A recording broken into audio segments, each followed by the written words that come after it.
Hi കൂട്ടുകാരെ, പുതിയൊരു വീഡിയോയിലേക്ക് എല്ലാവർക്കും സ്വാഗതം.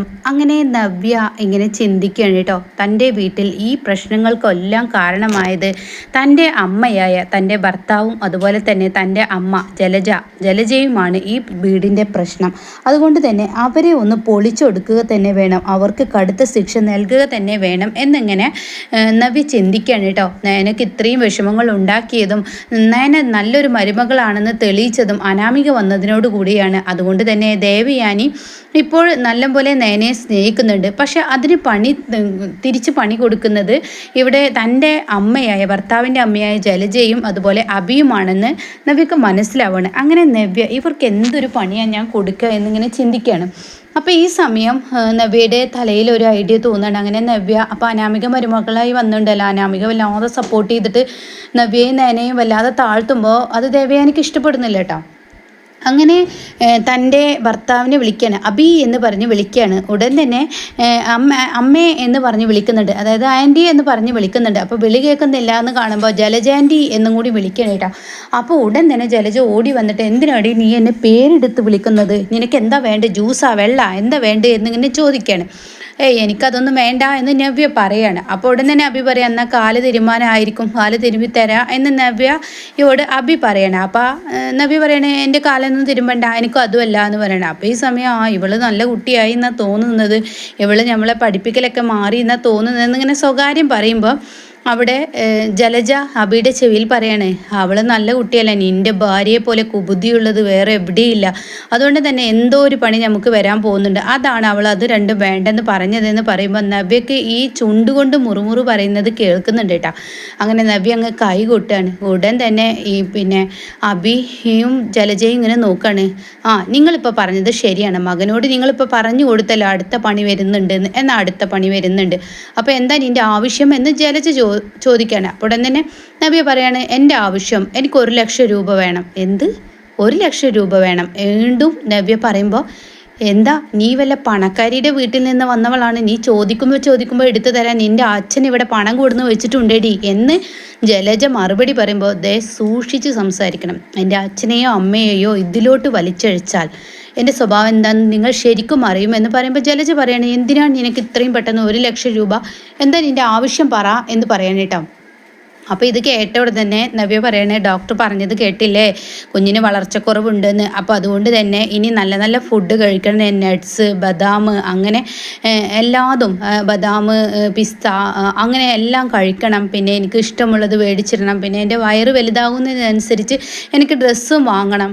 അപ്പോൾ അതുകൊണ്ട് തന്നെ എനിക്ക് ഏകദേശം ഇനിയിപ്പോൾ 1 ലക്ഷത്തോളം രൂപയുടെ ചിലവുണ്ടാകും, പർച്ചേസിങ് നടത്തിയിട്ട് ഒത്തിരി നാളായി, അതുകൊണ്ട് തന്നെ 1 ലക്ഷം രൂപയുടെ ചിലവ് വരും, നിങ്ങൾ 1 ലക്ഷം രൂപ താ എന്ന് അബിയോടും ജലജയോടും പറയുമ്പോൾ ജലജ പറയാണ്, നിൻ്റെ അച്ഛനോട് ചെന്ന് ചോദിച്ചോ, ഞങ്ങളെ കയ്യിൽ പണം ഇല്ല എന്ന് പറയണേ. അപ്പോൾ ഉടൻ തന്നെ നവ്യ പറയാണ്, എന്നാൽ നിങ്ങളെ കൊണ്ട് പണം ധരിപ്പിക്കാനുള്ള വഴി എനിക്കറിയാം എന്ന് പറയാൻ കേട്ടോ. എന്നാൽ നീ അത് നോക്ക്, നീ അങ്ങനെ ഓലപ്പാമ്പ് കാണിച്ച് ഞങ്ങളെ പേടിപ്പിക്കുന്ന സ്വഭാവമൊക്കെ നിർത്തിയേക്ക്, അതൊന്നും ഞങ്ങൾ പേടിക്കില്ല എന്ന് അബിയും പറയാണ് കേട്ടോ. അങ്ങനെ ഇവർ 2 പേരും അങ്ങ് പോവാണ്. അങ്ങനെ ഹോളിലാണെങ്കിലും മുത്തശ്ശനും അതുപോലെ തന്നെ ദേവയാനിയും അനാമികയും അതുപോലെ ജാനകിയും ഒക്കെ ഇങ്ങനെ ഇരിക്കുന്നുണ്ട് കേട്ടോ. അവരിങ്ങനെ ഓരോരുത്തർ ഓരോ പണികൾ ഇങ്ങനെ ചെയ്തുകൊണ്ടിരിക്കുകയാണ്. അപ്പോൾ അവിടോട്ട് ജലജയും അബിയും ചെന്നിരിക്കുകയാണ്. അപ്പോൾ ഉടൻ തന്നെ നവ്യ അങ്ങോട്ടേക്ക് കയറി വരികയാണ്. അപ്പോൾ ഇവർ തമ്മിൽ പത്രം വായിക്കുന്ന ആ ഒരു സീനാണ്. അപ്പോൾ ഈ സമയം അബി പറയാണ്, വരുന്ന അമ്മേ എന്ന് പറയണം. അവൾ വന്നോട്ടെ, തനിക്കെന്താ എന്നിങ്ങനെ തിരിച്ച് ജലജ പറയണം. അപ്പോൾ ഉടൻ തന്നെ നവ്യ ഇങ്ങനെ വന്നിട്ട് ഇങ്ങനെ ദേവയാനിയുടെയും മുത്തശ്ശൻ്റെയും അടുത്ത് വന്നിട്ട്, അതെ മുത്തശ്ശ എന്ന് പറഞ്ഞ് വിളിക്കുമ്പോൾ ദേവയാനി എന്താ നിൻ്റെ ആവശ്യമെന്ന് പറയണം. അപ്പോൾ ഉടൻ തന്നെ പറയണം, അതെനിക്ക് നിങ്ങളോട് എല്ലാവരോടും ഒരു കാര്യം പറയാനുണ്ട്, എന്താണെങ്കിലും പറഞ്ഞോളൂ എന്ന് ദേവയാനി പറയാണ്. അപ്പോൾ ഉടൻ തന്നെ നവ്യ പറയണേ, നമുക്ക് എല്ലാവർക്കും കൂടിയിട്ട് ഒരു സീന് കണ്ടാലോ, ഒരു ടി വിയിൽ ഒരു സീന് കണ്ടാലോ എന്ന് ചോദിക്കുമ്പോൾ എന്ത് സീന് എന്ന് ചോദിക്കാൻ കേട്ടോ. അപ്പോൾ ഉടൻ തന്നെ നവ്യ പറയാണ്, നിങ്ങൾക്ക് എൻ്റെ കൂടെ ഇരുന്നിട്ട് ഒരു സീന് കാണാൻ ഇഷ്ടമല്ലേ, ഇതെന്തായാലും കണ്ടാൽ നിങ്ങൾക്ക് ഇഷ്ടപ്പെടും, അത്രയും നല്ലൊരു സീനാണെന്ന് പറയണേ. അപ്പോൾ ഈ സമയം ജലജ, നമുക്കുള്ള എന്തെങ്കിലും പണിയായിരിക്കുമോ, ഒരുപക്ഷെ ആ നെക്ലേസ് മോഷ്ടിക്കുന്ന വീഡിയോ ആയിട്ട് അവൾ എടുത്തിട്ടുണ്ടാവുമോ എന്നിങ്ങനെ പറയുമ്പോൾ അബി പറയണ, അത് എടുത്തിട്ടുണ്ടായിരുന്നു, പക്ഷേ ഞാനത് അവളുടെ മൊബൈലിൽ നിന്ന് ഡിലീറ്റ് ആക്കിയിട്ടുണ്ട് എന്ന് പറയാം കേട്ടോ. USBയുമായിട്ടാണ് നവ്യ വന്നിരിക്കുന്നത്. അങ്ങനെ മുത്തശ്ശി പറയണം അതിനെന്താ നമുക്ക് എല്ലാവർക്കും കാണാം എന്ന് പറയണം. ഇത് കേൾക്കുന്ന ദേവയാനി നീ ഓണാക്കിക്കോളൂ എന്ന് പറയണം കേട്ടോ. ഈ സമയം ജലജ നവ്യ പോകുന്നത് കാണുമ്പോൾ നവ്യ ഇങ്ങനെ ഇവരെ പുഞ്ചിരിക്കുന്നുണ്ട് കേട്ടോ. അപ്പോൾ നവ്യയുടെ അടുത്തോട്ട് ജലജ ചെല്ലാണ്. എടി നീ എന്ത് പണിയാണ് ഞങ്ങൾക്കിട്ട് പണിയാൻ പോകുന്നത്? അത് ഞാൻ നിങ്ങളോട് പറഞ്ഞതാ, നിങ്ങൾ എന്നെ വിളിച്ചതല്ലേ, അതിനുള്ള പണി തന്നെ നിങ്ങൾക്ക് ഞാൻ തരുന്നത്. അപ്പോൾ ഉടൻ തന്നെ നീ എന്താണ് വീഡിയോ കണ്ടത്? അതിപ്പോൾ നിങ്ങളോട് പറയേണ്ട ആവശ്യം എന്താ, ഞാനിവിടെ പ്ലേ ചെയ്യുമ്പോൾ കണ്ടോളൂ എന്ന് പറയണം. അപ്പോൾ ഈ സമയം ദേവയാനി എന്താ നീ വല്ല വേലത്തരും ഒപ്പിക്കുകയാണോ നവ്യ, എന്താണെങ്കിലും പെട്ടെന്ന് ചെയ്യൂ എന്ന് പറയണ്ട. അങ്ങനെ ആ USB TV അങ്ങ് കണക്ട് ചെയ്യാണ് കേട്ടോ.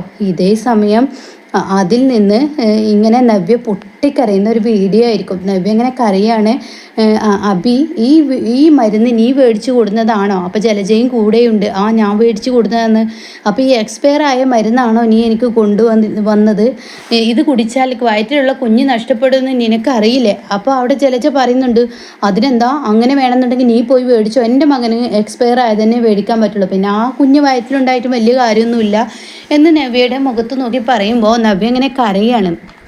കരഞ്ഞും കൊണ്ട് പറയാണ് ഈശ്വര, കുഞ്ഞിൻ്റെ അച്ഛനോ അമ്മൂമ്മയും തന്നെ ഇങ്ങനെയൊക്കെ പറയുന്നത് കണ്ടില്ലേ എന്ന് പറയണം. അപ്പോൾ ഈ സമയം ഈ വീഡിയോ അങ്ങ് കണ്ടതിനോടുകൂടി ജലജയും അഭിയും ആകെ ഷോക്കാവുകയാണ്. അപ്പോൾ ജലജ പറയാണ് നമുക്ക് പോവാം, ഇന്ന് നമ്മൾ റൂമിൽ നിന്ന് വെളിയിൽ ഇറങ്ങാതിരിക്കാനുള്ളത്, ഇവർ ഈ വീഡിയോ ഫുള്ളായി കാണുന്നതിന് മുന്നേ നമുക്ക് പോവാമെന്ന് പറഞ്ഞിട്ട് അവർ പെട്ടെന്ന് അവിടെ നിന്ന് മുങ്ങാൻ ശ്രമിക്കുകയാണ് കേട്ടോ. അപ്പോഴേക്കും ദേവയാനി നിൽക്ക് ജലജ എന്ന് പറയുന്നത് കേട്ടോ.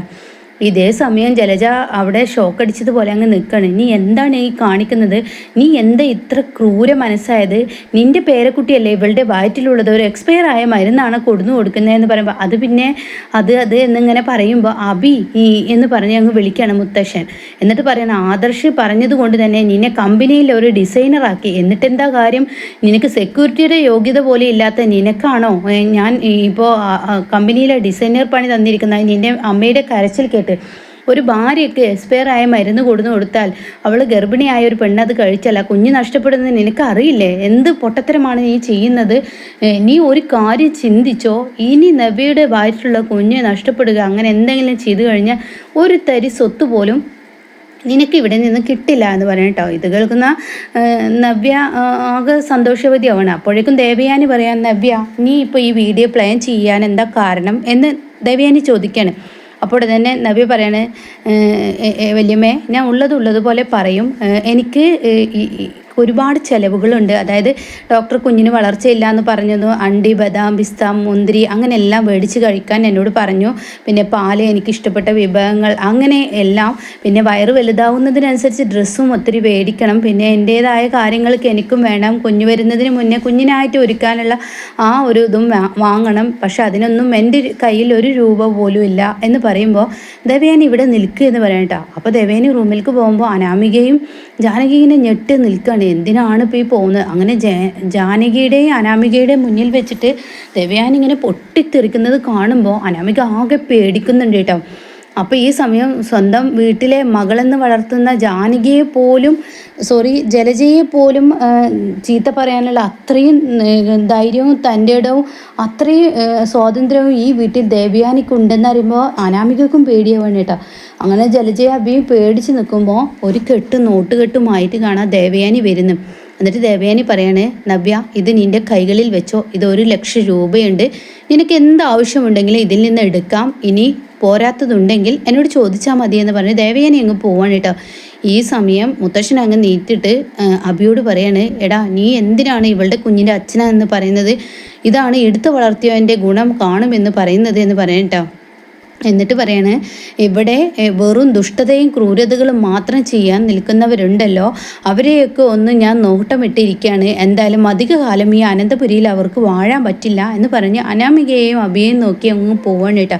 ഈ സമയം തന്നെ ഉദ്ദേശിച്ചാണോ മുത്തശ്ശൻ അത് പറഞ്ഞത് എന്ന പേടി അനാമികക്കുള്ളിലും വരികയാണ് കേട്ടോ.